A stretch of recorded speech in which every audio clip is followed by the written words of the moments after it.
안녕하십니까 성도 여러분, 교과 해설 방송을 진행하도록 하겠습니다. 오늘은 제5과 선지자가 감당해야 할 고난이라는 제목으로 함께 공부를 하겠습니다. 오늘 저에게 좀 부담스러운 내용이겠죠. 우리가 오늘 이 시대에 하나님의 선지자로서 살아간다면 또 우리가 감당해야 될 고난과 우리가 감당해야 될 분깃이 있다는 그런 말씀으로도 이해를 할 수 있는 것 아닙니까? 그래서 오늘 이 시간에는 예레미야가 그 구약 시대의 여호야김 시대에 그가 그곳에서 감당해야 될 여러 가지 사명과 또 그로 인해서 그에게 닥치게 되는 몇 가지 고난들, 이런 내용들을 살펴보면서 선지자들이 어떤 고난을 받았는지, 그 고난을 받게 된 배경은 무엇인지, 그런 배경 속에서 선지자가 어떤 아픔을 겪어야만 했는지, 실존적 고통, 실존적 고뇌, 그걸 저희가 살펴보는 것입니다. 오늘 저희가 하나님의 백성으로, 그리고 또 그리스도의 제자로, 또는 하나님께서 이 시대에 특별하게 주신 사명을 토대로 해서 이 세대에 전할 기별을, 메시지를 가진 그런 메신저 또는 이제 사명자, 그런 더 나아가서는 이제 선지자, 이런 개념 속에서 그리스도의 제자로서 이 세상을 향해서 우리는 어떤 기별을 전해야 되고, 그런 과정 속에서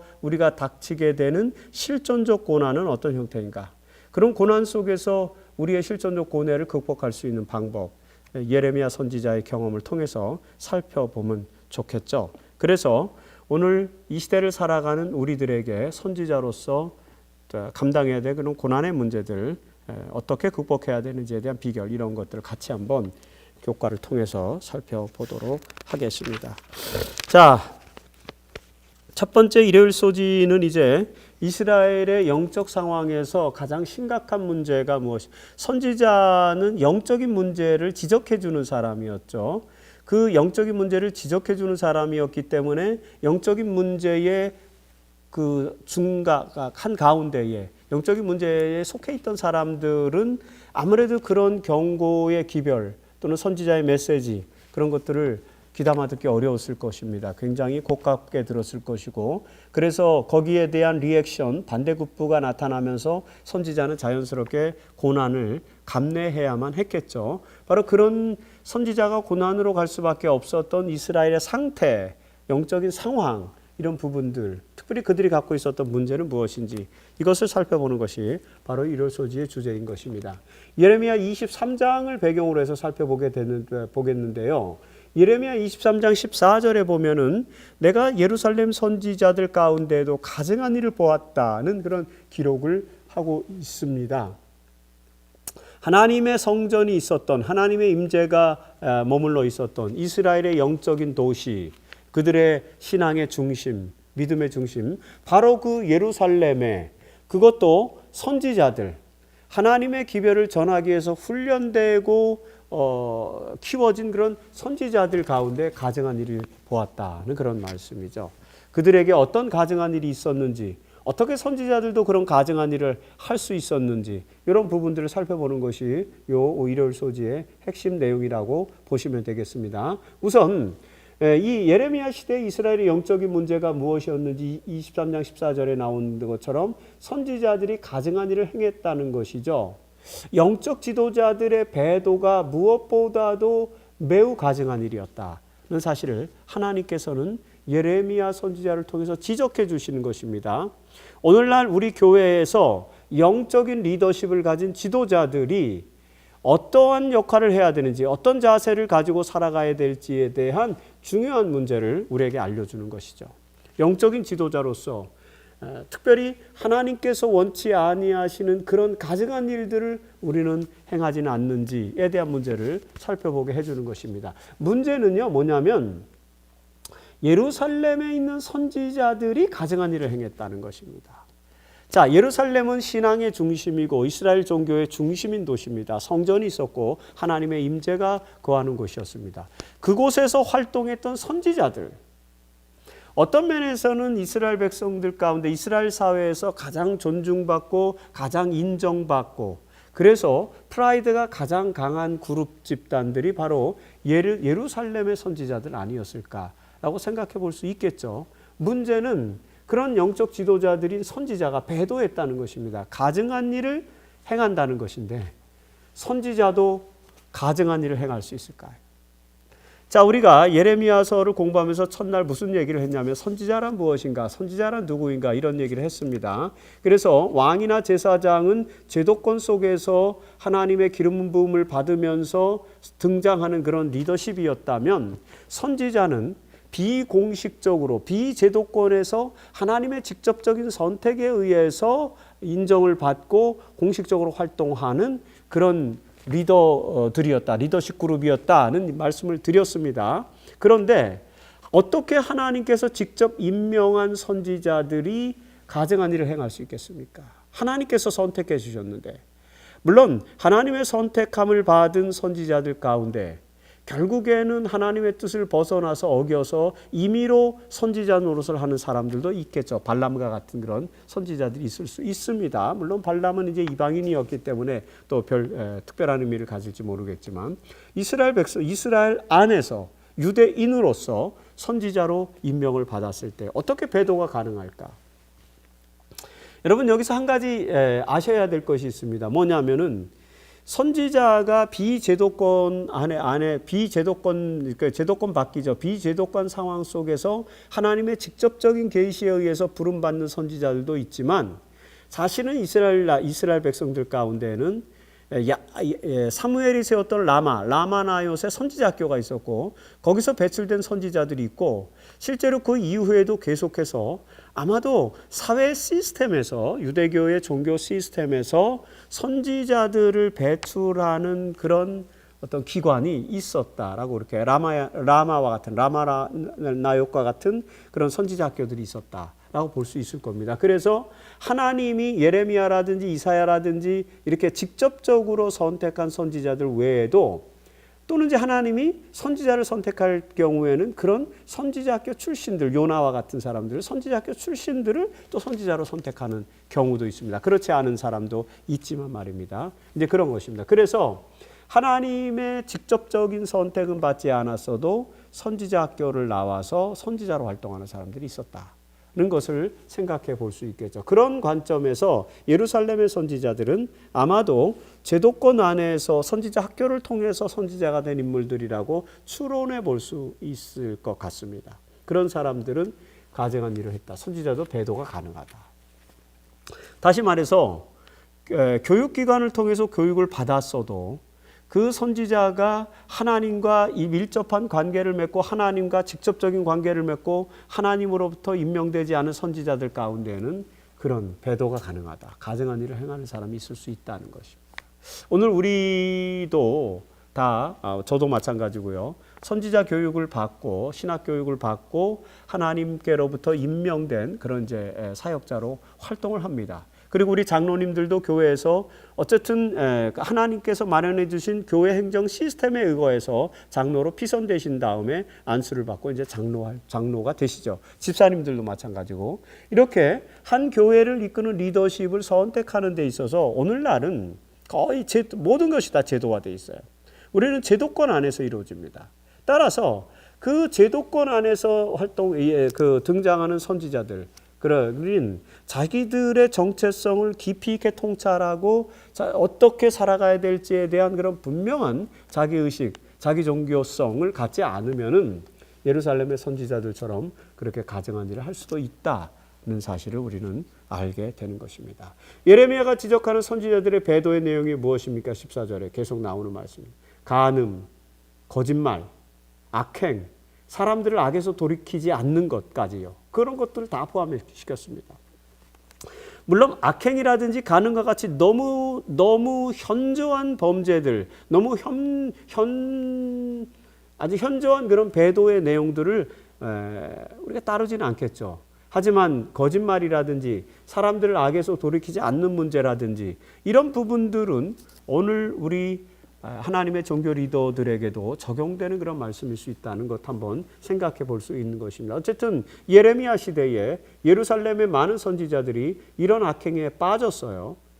그래서 그 제사장들과 뭐 여기는 선지자뿐만 아니라 제사장들도 마찬가지고 때로는 왕들도 그랬단 말입니다. 그러니까 이 제도권 안에서 어쨌든 하나님의 영적인 리더로 이렇게 발탁돼서 리더가 되는 사람들, 제도권 안에서 이루어지는 경우에는 이런 문제들이 종종 있다는 것 우리 생각해 볼 수 있습니다. 그래서 가끔씩은 하나님의 직접적인 선택에 의한 그런 하나님의 종, 하나님의 지도자, 그런 지도자가 우리에게 필요하지 않을까라는 그런 생각도 좀 해보게 됩니다. 어쨌거나 쉽지는 않은 그런 요소들이 있지만 말입니다. 자, 이렇게 제사장과 선지자들의 영적인 죄악으로 인해서 사회적으로 어떤 결과가 나왔습니까? 그 지도자들이, 영적인 지도자들이 죄악을 범하고 하나님의 뜻을 구현하지 못하기 때문에 결국에는 많은 악행들이 나타날 뿐만 아니라 특별히 예레미야 5장 28절에서는 고아와 가난한 자가 돌봄을 받지 못하는 상황까지, 이 구약 성경에서 이사야라든지 예레미야라든지 구약 성경에서 나타나는 가장 중요한 사회적 정의, 소셜 저스티스, 그 사회적 정의의 요소 가운데서 매우 중요한 요소가 뭐냐면은 고아와 가난한 자들을 돌보는 것이 사회 정의의 근간이다라고 하는 것이죠.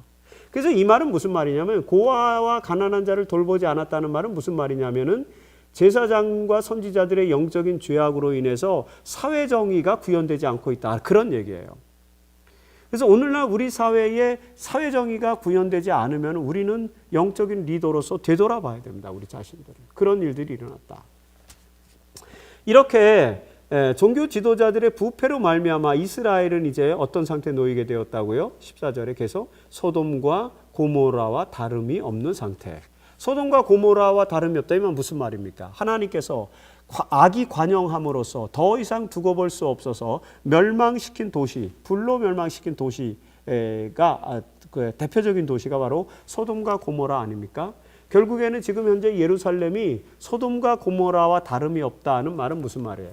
구원하기는 어려운 상황에 놓였다라고 하는 것이죠. 한 시대를 이끌어가는 지도자들이 영적으로 배교함으로 말미암아, 가증한 일을 행함으로 말미암아 사회 정의가 구현되지 않고 그 사회가 부패되어서 더 이상 구원하기 어려운 상황으로까지 치달았다. 그것이 예레미야 시대의 예루살렘의 상태, 남방 유다의 상태였다. 그렇다면 우리 시대에 우리 교회, 우리 사회, 우리 국가, 우리 민족 돌아봐야 되겠죠. 어떤 상태에 놓여져 있는지. 그런 상태로부터 극복하기 위해서 우리는 무엇을 해야 되는지. 아니, 그런 부패 상태로, 멸망의 상태로, 구원하기 어려운 상태로 나아가도록 하지 않기 위해서 우리는 어떻게 해야 되는지. 이런 부분들을 생각해 봐야 되는 것입니다.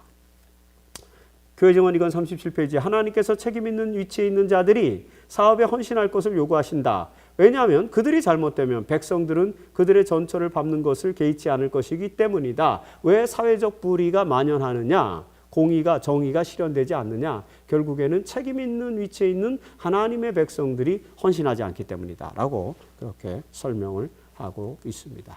자, 이 과에서 하나님께서 부르신 선지자들도 배도하는 현상, 이걸 어떻게 이해해야 될지 좀 더 잘 살펴보시기를 바랍니다. 두 번째 월요일 소지는 이제 타락한 제사장이 하나님의 기별을 전하는 이제 예레미야를 어떻게 대응했는지에 대한 문제를 보게 되는 것입니다. 예레미야 19장 20장을 근간으로 해서 살펴보도록 하겠습니다.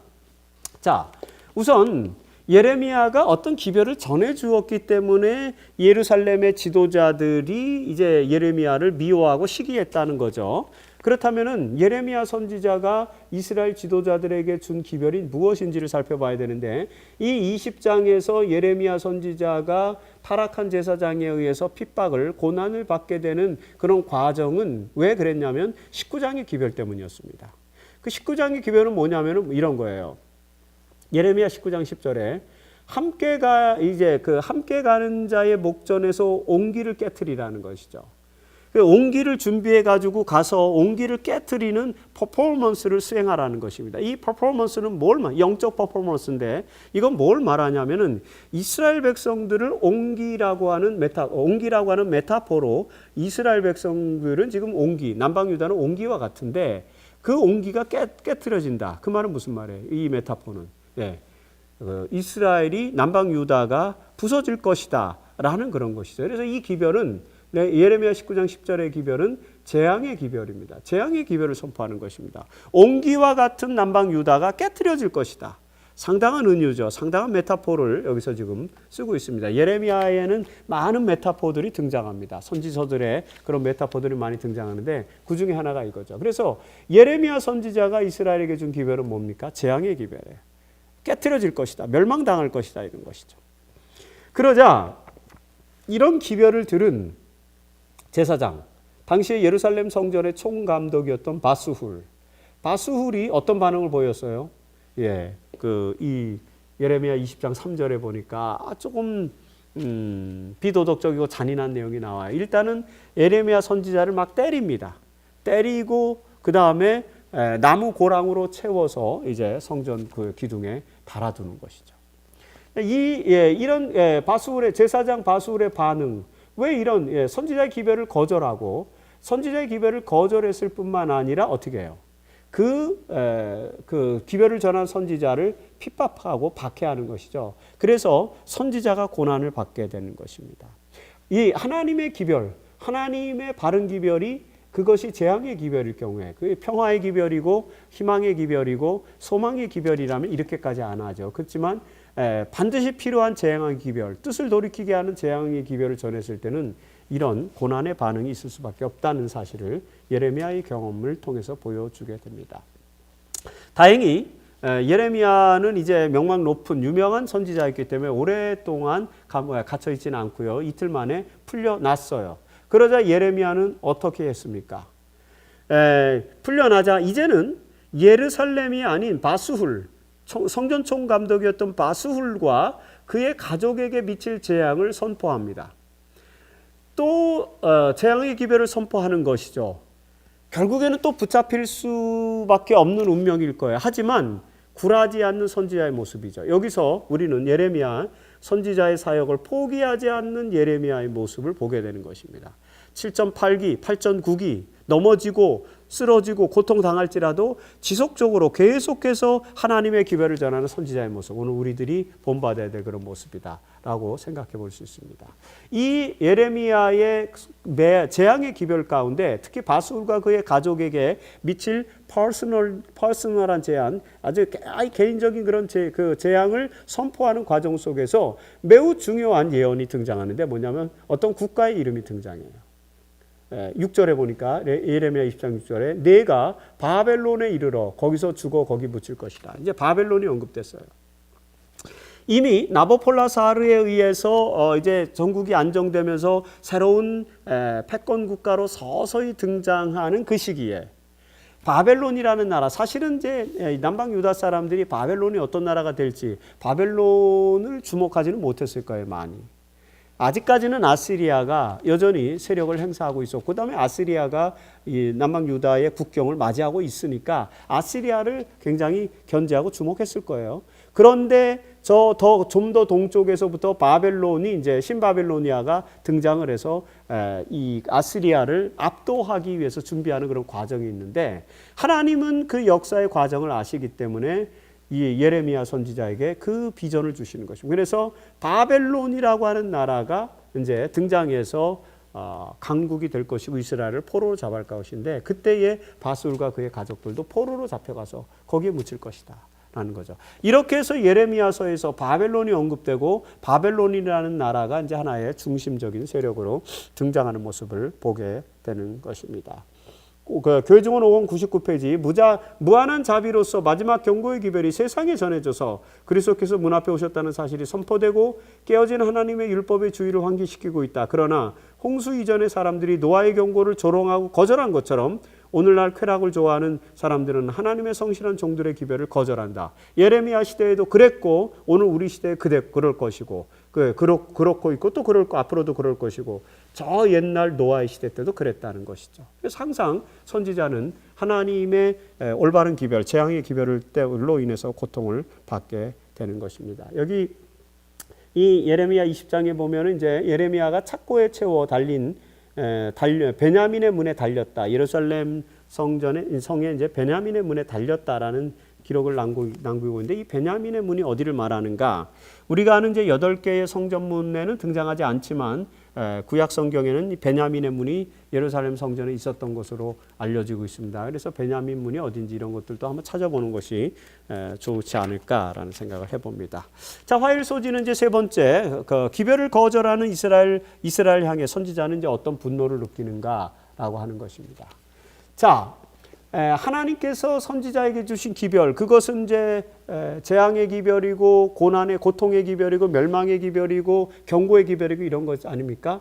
그런 기별, 좋은 기별이 아니라 어떤 면에서는 좀 저주의 기별이고 경고의 기별이기 때문에 듣기 싫은 사람은 그걸 좋아할 리가 없어요. 그런 상황이죠. 그래서 이런 기별을 전하는 예레미야 선지자는 어떤 상태에 처해지게 됩니까? 이 예레미야 20장 이제 8절 9절에 보면, 특히 8절에 보니까 내가 하루 종일 사람들로 앞에 치욕과 모욕거리가 되었다.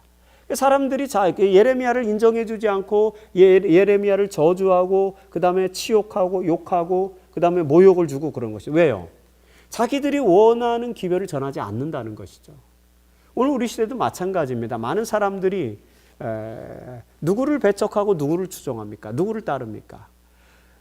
좋은 말, 착한 말, 그리고 희망의 말, 뭐 이렇게 긍정적인 말, 그저 이렇게 사탕발림과 같은 말을 하는 사람들은 잘 따릅니다. 하지만 정말 통찰력을 가지고 진지한 경고의 기별을 전하는 사람들은 받아들이지 않죠. 그들에게 치욕을 주고 또 모욕을 주고 그런 것이. 예레미야 선지자는 그런 경험을 당했어요. 그러나 그런 치욕적인 상황에서도 예레미야는 하나님의 기별을 어떻게 해요? 꾸준하게 전하는 것입니다. 이것이 이제 예레미야 선지자를 통해서 우리가 배울 교훈이죠. 젊은 이 예레미야 말입니다. 뭐 나이가 이렇게 중년에 이르렀다든지 아니면 관연한 나이가 되어서 사리분별을 명확하게 판별하고 그다음에 여유가 있는 그런 인생도 아니에요. 아주 젊고 패기가 넘치는 혈기왕성한 그런 젊은이에요. 그럼에도 불구하고 자신이 받는 치욕과 모욕을 감내하는 것입니다. 그러면서 뭐라고 말하냐면 예레미야 20장 9절에 여호와를 선포하지 아니하면 아무리 내가 치욕과 모욕을 당한다 할지라도 여호와를 선포하지 아니하면 나의 마음이 불붙는 것 같아서 골수에 사무치니 답답하게 건질 수 없다.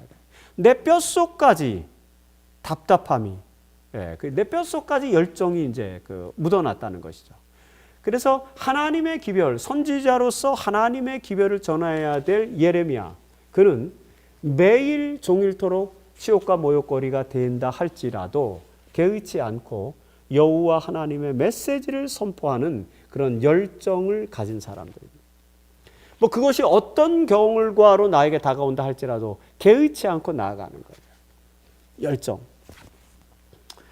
오늘은 사람들이 너무 우리 젊은이들의 그 열정을 이렇게 착취하는 그런 이제 사회적 구조, 아르바이트라든지 그런 걸로 많이 착취를 해요. 그래서 젊은이들의 열정만 요구하고 그다음에 정당한 대가를 지불하지 않고 착취하는 현상, 그런 걸 이제 사회학적으로 열정페이라고 말하지 않습니까? 열정페이. 사실 우리 젊은이들이 그런 대가를 지불할 만한 열정이 있다는 건 아니에요. 그럼에도 불구하고 더 많은 고용자들이 젊은이들의 그 작은 헌신과 희생을 이제 착취하는 그런 모습들을 두고 볼 수 없어서 열정페이라고 하는 그런 이제 용어가 나오게 된 것입니다. 아르바이트가 아닌 정말 이 사회의 진정한 변화와 그리고 우리가 추구해야 될 참된 바람직한 하나님 나라의 구현, 이런 것들을 위해서 우리 젊은이들이 그들의 열정을 바칠 수 있으면 얼마나 좋을까. 그런 데에서 열정페이가 나타나면 하나님께서는 그 열정페이, 그 열정에 대해서는 정말 정당한 대가를 지불하실 것 같아요. 그들에게 하나님의 나라의 주역이 되게 해주시고 하나님께서 우리에게 주실 선물을 예비하시고 예약해서 주실 것 아닙니까? 그런 열정이 오늘 우리에게도 필요하다. 근데 그 열정을 오늘 우리가 예레미야 선지자로부터 보아서 정말 다행입니다. 정말 희망이죠. 이렇게 열정이 있는 사람, 치욕과 모욕을 상관하지 아니하고 꾸준히 여호와를 선포하겠다는 그런 고백을 내던지는 이런 예레미야, 참 부러운 그런 열정인 것입니다. 자, 그럼에도 불구하고 이제 예레미야는 고난을 많이 받았어요. 그래서 자기가 받는 고난을 어떤 말로 강력하게 표현하고 있습니까? 예레미야 20장 18절에서 내가 이렇게 여호와를 선포하지 않으면 마음이 불붙는 것 같아서 골수에 사무치니 답답하다. 그래서 열정으로 하나님의 메시지를 계속 전하긴 하는데 그럼에도 불구하고 나에게 미치는 고난이 너무 크다는 것입니다. 그래서 18절에 가서는 이제 푸념을, 하소연을 하죠. 내가 태에서 나와 고생과 슬픔을 보고 있다는 것이죠. 이 세상에 내가 왜 태어났는가? 결국에는 고생과 슬픔을 경험하기 위해서, 겪기 위해서 태어난 것 아니냐. 그래서 살아가는 모든 삶 속에서 예레미야는 고생과 슬픔을 지금 경험하고 있는 것입니다. 그래서 자기의 삶의 그 회한을 이렇게 표현해주고 있어요. 하소연하고 있어요. 그래서 이런 상황에서 내가 여호와를 선포하고 하나님의 기별을 전하는데 이제 어떤 바람, 그러니까 예레미야에게도 바람이 있어요. 제가 적어도 이 정도로 하나님께 헌신하기 때문에 하나님 적어도 이것은 들어주셔야 되지 않습니까? 라는 그런 바람을 고백하는데 12절에 뭡니까? 그들에게, 즉 다시 말해서 나에게 치욕을 안겨다 주고 나를 모욕하고 내 기별을 듣지 않고 나를 고난 속으로 밀어붙이는 그런 사람들, 그들에게 하나님이 보복하심을 나에게 보게 하옵소서. 정말 하나님의 정의가 실현되고 하나님의 뜻을 거역한 사람들이 정당한 대가를 받는 모습, 그걸 보고 싶다는 것이죠. 그래서 그들을 반드시 보복하십시오. 내가 그들이 결과적으로 당하는 문제를, 당하는 그런 결과를 내 눈으로 보고 싶습니다. 그런 이제 호소인 것입니다. 선지자로서 실존적 자기의 고뇌, 실존적 자기의 바람을 지금 이야기하는 것이죠. 우리도 마찬가지죠. 이 세상이 악이 관영하고 하나님의 뜻이 구부러지고 하나님의 뜻이 구현되지 않고 정의가 실현되지 않고 불의가 횡행하는 그런 사회적인 모습을 보면 자꾸 마음속에 이런 생각이 드는 것입니다. 하나님 제발 그들을 보복하셔서 하나님의 정의를 구현하지 않는 사람들을 보복해 주십시오. 내가 그들이 자기들의 대가를 지불하는 그런 모습을 보게 해 주십시오. 이렇게 기도하는 것이 바로 예레미야가 그런 바람을 고백을 했습니다. 선지자왕 432페이지. 선지자의 말이 자복과 회개를 이끄는 대신 고위층들의 분노를 일으켰다. 그렇죠. 그래서 치욕을 주고 모욕을 주었어요. 그 결과로 예레미야는 자유를 박탈당했다. 이제 투옥당하는 거죠. 그리고 투옥되어 수갑이 채워졌음에도 불구하고 선지자는 계속 곁에 서 있는 사람들에게 하나님의 기별을 말하였다. 박해로서도 그의 음성을 침묵시킬 수 없었다. 그렇죠. 그 어떤 박해나 치욕과 모욕이 와도 선지자는 열정을 가지고 골수에 사무치는 열정, 마음에 불이 붙는 것 같은 열정을 가지고 하나님의 기별을 계속해서 전파했다는 이 감동적인 사실, 오늘 우리의 마음속에 담아 두어야 될 것 같습니다. 자, 여기서 선지자의 원망과 불평이 거룩한 말씀이 성경에 기록된 이유는 무엇인가 한번 생각해 볼 필요가 있습니다. 자, 수일소지에서는 이제 네 번째로 선지자가 받는 고난 앞에서 예레미야는 이제 어떤 사람이었나, 어떤 고난을 이야기했는가라는 것이죠. 예레미야 20장에 있는 내용들을 계속해서 이제 보게 되는 것입니다. 자, 계속해서 우리가 이제 고할소지에 이어서 나오는 내용들을 계속 보면 하나님 앞에서 예레미야는 어떤 연약한 모습을 보여주고 있는가?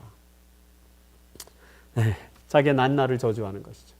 그래서 14절 예레미야 20장 14절에 보니까 내 생일이 저주를 받았다면, 그리고 나를 낳았던 날이 복이 없었다면, 부모가 나를 낳았을 때 내가 온전히 살지 않았더라면, 그런 거죠.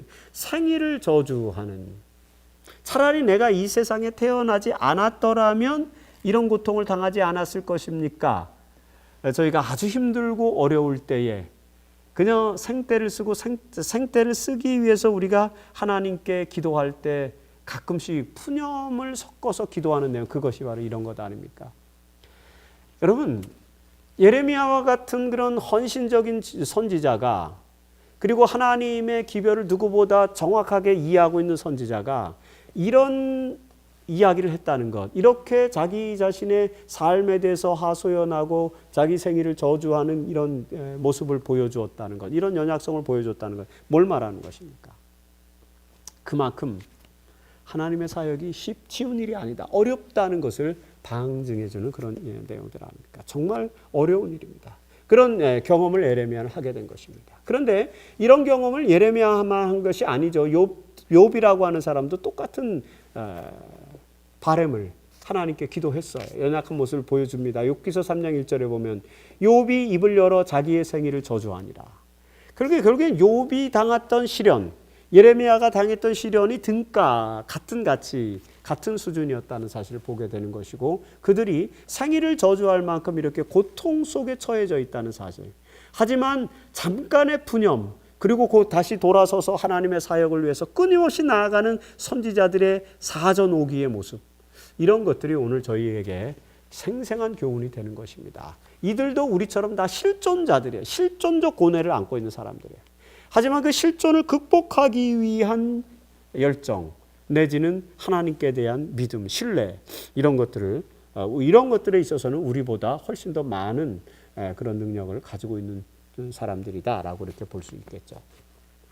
자, 예레미야의 불평은 인간의 어떤 점을 보여주고 있습니까? 선지자라도 인간의 연약성, 인간의 실존성을 가지고 있다. 이것을 분명하게 보여주는 것입니다. 그래서 그것을 우리가 극복하기 위해서 노력할 수 있는 그런 비결을 우리에게 알려주는 것이죠.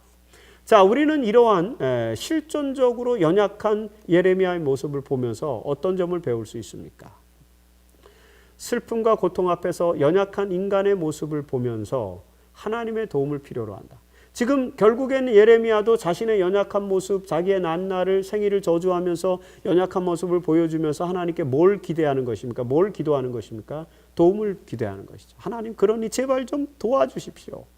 저 악인들이 보복을 당하는 모습을 보게 해주시고 하나님의 정의가 실현되는 모습을 보게 해주시고 궁극적으로 하나님의 기별이 이 땅을 바로 세워서 이 사람들이 다 회개하고 무릎 꿇는 모습을 보겠다. 그렇게 되도록 도와주시옵소서. 이런 기도를 하는 것 아닙니까? 연약한 인간의 모습, 고난 속에서 그 모습을 보면서 하나님의 도움을 우리는 필요로 하는 사람으로 살아야 된다는 것을 깨닫게 해줍니다.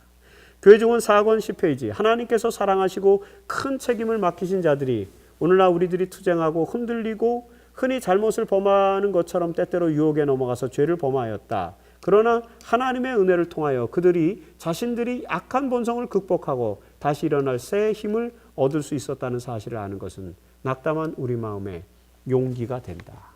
오늘 우리가 어떤 용기를 가져야 될지 이런 것들을 생각해 보게 해줍니다. 자, 여러분, 선지자의 사역이 얼마나 힘들고 고통스러운 것인지를 생일을 저주하는 선지자들의 모습들을 통해서 생각해 보면 좋겠습니다. 자, 이제 목요일 소지 5번째, 예레미야는 선지자로서 어떤 극한의 고통까지 경험해야 하는가. 오늘 저희가 공부하는 게 뭡니까? 선지자가 감내해야 될 고난, 선지자가 감당해야 될 고난, 이게 주제 아닙니까? 근데 예레미야 선지자는 아주 대표적으로 고난받은 선지자입니다. 눈물의 선지자 아닙니까? 그 고난받은 선지자의 고난의 극한은 어디까지 치달았느냐라고 하는 것이죠. 이것을 예레미야 18장에서 이제 보게 되는 것입니다. 자, 예레미야 18장에서 예레미야가 하나님의 기별을 가지고 기별을 전하다가 그 기별을 들은 이제 이스라엘 백성들이 예레미야 선지자를 극한의 고통까지 밀어넣는 그런 장면이 나옵니다. 18장에. 자, 우선 하나님께서는 예레미야가 어떤 비유를 통해서 한 기별을 주시는데 어떤 비유를 들려주셨습니까? 예레미야 18장 2절에 보니까 너는 일어나 토기장이의 집으로 내려가라. 내가 거기서 내 말을 들려주리라 하는 것입니다. 토기장이의 집, 또 하나 이제 메타포, 은유가 등장하는 것입니다. 이번에는 하나님께서 예레미야를 토기장이의 집으로 끌고 가셔요. 토기장이 뭡니까? 진흙으로 토기를 만드는, 흙으로 그 그릇을 만드는 사람들. 그 사람들은 어떻게 해요? 진흙을 자기 손에 놓고 그 다음에 이제 물레를 돌려서 거기서 이제 그릇들을 만드는 그들을 만드는 사람들인데 이 토기장이의 집의 메타포는 뭘 하나님께서 어떤 교훈을 가르치기 위해서 어떤 기별을 전하기 위해서 이런 메타포를 주신 것일까?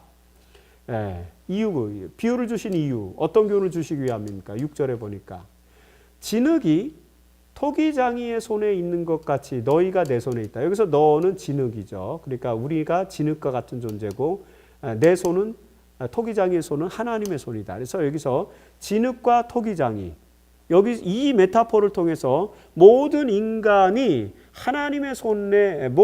운명이 하나님의 손에 달려 있다는 것이죠. 토기장이가 그 진흙을 잘 빚어서 좋은 그릇을 만들 수도 있고 잘못된 그릇은 그 토기장이가 깨트려 버릴 수도 있고 뭐 얼마든지 토기장이의 손에 달렸어요.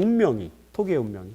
그것처럼 우리 인간들은 하나님의 손에 달려 있다는 것이죠. 그렇기 때문에 너희가 지금처럼 살면은 이리 악하게 살면은 토기장이가 토기를 깨트려 버리는 것처럼 너희들이 멸망을 당할 수밖에 없다는 그런 기별을 전하는 것이죠. 그런데 중요한 것은 뭐냐면 이 메타포를 들려주면서 하나님께서는 예언의 섭리를 어떤 원칙에 입각해서 설명을 합니다. 뭘 설명하냐면 8절에 보니까 너희들의 운명이 내 손에 달렸는데 만일에 너희가 악에서 돌이키면은 내가 내 뜻, 너희들을 멸망시키겠다고 하는 내 뜻을 돌이키겠다는 것이죠. 그러니까 하나님의 예언은 조건적입니다. 하나님의 예언, 대표적으로 이 조건적인 하나님의 예언이 역사 속에서 실현되는 것이 이제 니느웨 성의 회개 이야기, 요나의 시대의 회개 이야기 아닙니까? 하나님께서 니느웨가 멸망당할 것이라는 메시지를 줘서 갔는데 그게 조건적이었다는 거죠. 그래서 너희가 뜻을 돌이켜 니느웨 사람들이 뜻을 돌이키니까 하나님이 멸망을 시키지 않았어요. 니느웨에서. 그런 것입니다. 모든 사람들이 다 하나님의 손에 달려 있기 때문에 하나님의 뜻에 따라서 살아라. 그러면 하나님이 그 뜻에 합당한 결과를 주시겠다는 말씀을 주시는 것입니다. 이스라엘 백성들이 기별을 싫어했어요. 그래서 어떻게 했습니까? 예언의 의미를 왜곡시키고 예언의 의미를 왜곡시킨 이스라엘 백성들은 선지자를 이제 어떻게 해요? 구덩이를 파서 생명을 해하려고 했다. 20절에 그렇게 나옵니다.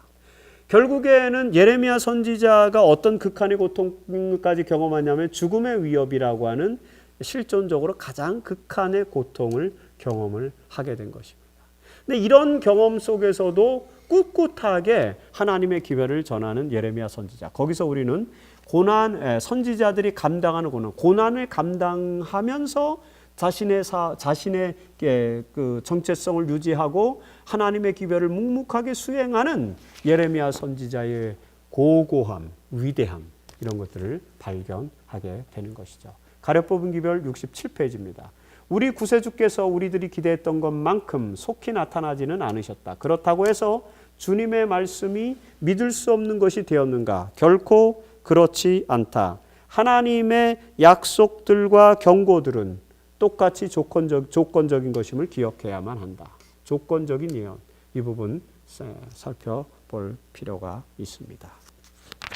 자, 이제 오늘 교과를 마무리하면서 금요일 소지 더 깊은 연구를 위해서 주어진 말씀을 좀 살펴보도록 하겠습니다. 여기서는 하나님의 전지하신 능력이 인간의 자유의지를 침범하는가라고 하는 내용들이 들어 있습니다. 왜 그러냐면은 하나님의 약속은 조건적이다라고 하는 것이죠. 경고와 호소의 기별, 메시지는 조건적인데 하나님께서는 이스라엘 백성들이 어떻게 반응할지 다 아셨어요. 그래서 이제 예레미야 선지자에게 그 기별을 계속 주시는 것입니다. 이런 면에서 이 인간의 운명, 남방 유다의 운명이 이미 예견되어지고 예정되어져 있는 것이 아니냐 그런 생각을 이제 하게 되잖아요. 그래서 우리는 하나님의 전지성이 인간의 자유의지를 침범하는지에 대해서 생각을 해볼 수 있는 것입니다. 하나님이 이미 그들이 경고와 호소를 듣지 않고 계속 완악한 대로 행하리라는 사실을 아셨어요. 그래서 하나님은 그들의 불순종으로 인해 무엇을 행할지 또 말씀하십니다. 이는 하나님의 전지성이 인간의 선택의 자유를 침범하지 않는다는 사실을 보여주는 성경의 여러 본문 가운데 하나입니다. 즉 다시 말해서 하나님은 그들의 불순종으로 그들이 불순종하면 어떻게 행할 것이다라는 걸 말씀해 주신다는 것입니다. 그래서 인간으로 하여금 선택하게 해주시는 거죠. 그럼에도 불구하고 인간은 계속해서 완악한 대로 행함으로써 하나님의 선택, 옵션을 거절하는 그런 내용들이 기록되는 거죠. 이런 것들을 통해서 볼 때 어떻게 하실 것에 대해서 미리 말씀하심으로써 돌이키도록 하시는 것, 거기에서 우리는 자유의지를 침범하지 않는 모습을 보게 된다는 그런 내용이죠.